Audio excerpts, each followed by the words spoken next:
Olá, tudo bem com vocês? Animados? Vamos lá? Vamos estudar um pouquinho hoje? Então, vamos dar continuidade a esse tema, tá? Energia mundial e combustíveis fósseis. Então, vamos lá.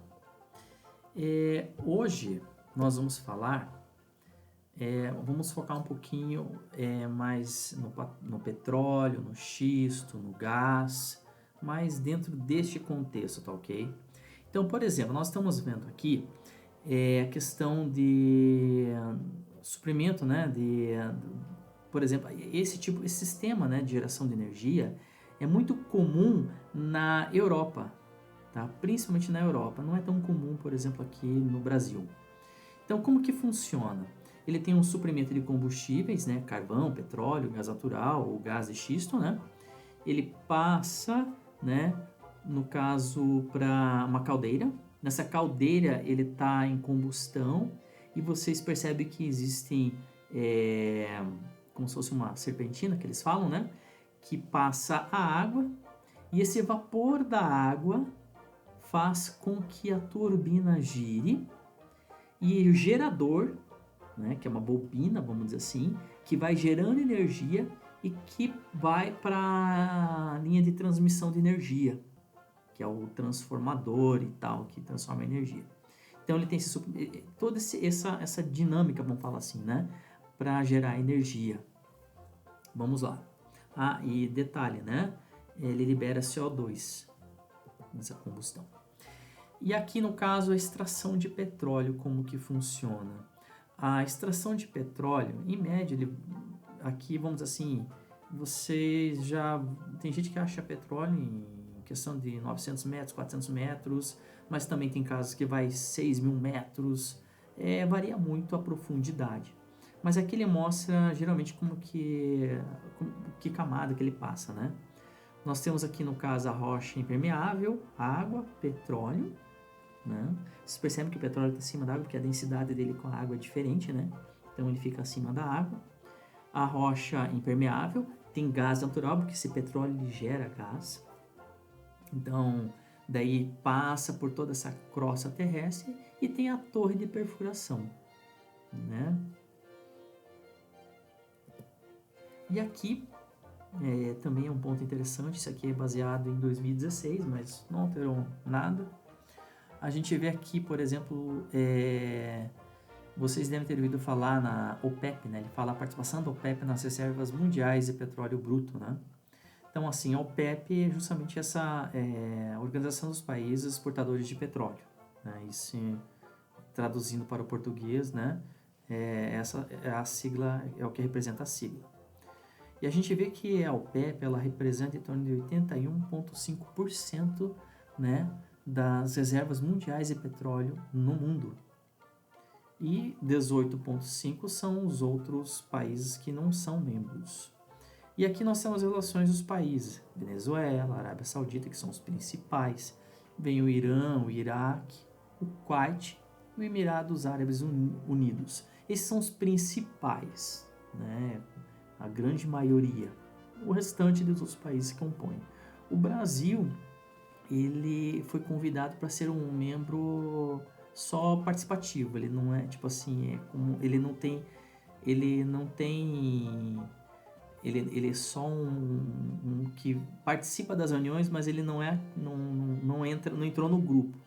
E o Brasil não optou a fazer parte do OPEP, né? Ele na realidade ele não quer, ele tem as reservas de petróleo para ele mesmo, ele é independente, ele não precisa importar petróleo, né? Mas o Brasil, provavelmente vamos ver mais para frente, ele faz a troca de petróleo, porque o nosso petróleo é mais denso do que o petróleo dessas regiões. Então, às vezes o Brasil, o que ele faz? Faz troca. Ele pega o mais denso, porque o nosso petróleo é mais direcionado para graxa, né, para óleo. Ele não é tão direcionado para combustível, enquanto o petróleo dessa outra região, dessas regiões, ele é mais voltado para combustível. Então há uma troca, vamos dizer assim. E aqui, né, as reservas de petróleo, né, bruto, comprovadas, né, no final de 2016, Isso aqui são em barris. Então, ali os principais, Venezuela, Arábia Saudita, Irã, Iraque, Kuwait e Emirados Árabes Unidos. Então, ali tem ali as reservas de petróleo, né? E daí vem o restante, né, dos outros países.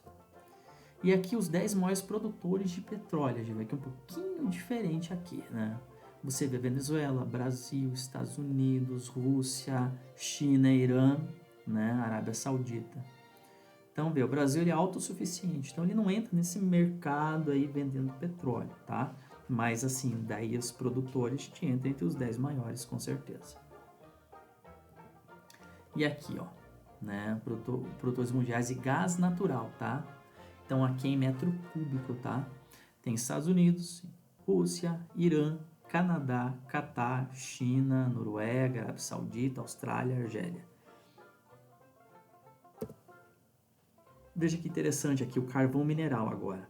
Quanto maior a profundidade, mais antigas são as camadas de sedimentos e maior o teor de calor do carvão mineral. Gente, o carvão mineral vamos dizer assim, é o minério que mais polui o ambiente, tá? Daí tá mostrando ali as camadas, lignito, rolha, tá mostrando ali também antrácito, né? Tá ok? E a turfa, né? Então veja só, reservas comprovadas, né? Que no caso aqui de carvão mineral, Estados Unidos, Rússia, China, Austrália, Índia, Alemanha, Ucrânia, Cazaquistão, África do Sul, a gente vê aqui daí, né? E as porcentagens. Os Estados Unidos, ele entra muito aí, principalmente por causa do Alasca, tá?